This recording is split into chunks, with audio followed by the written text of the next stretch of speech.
Hello guys, welcome back to our channel. If your Danby portable air conditioner suddenly shows an FT error and stops cooling the way it normally should, it can feel disturbing, especially when the room still feels warm.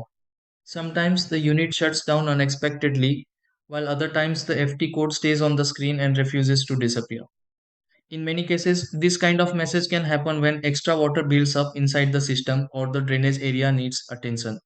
The best part is that an FT error on a Danby portable air conditioner can often improve with a few simple checks before assuming something major is wrong. In this video, let's go through several easy steps to help fix a Danby portable air conditioner FT error. Try these. Step 1. Turn off the Danby portable air conditioner before checking the FT error situation. Step 2. Locate the drain section on the Danby portable air conditioner near the lower area. Step 3. Empty collected water from the Danby portable air conditioner if buildup appears inside. Step 4. Reattach the drain cap on the Danby portable air conditioner securely after draining.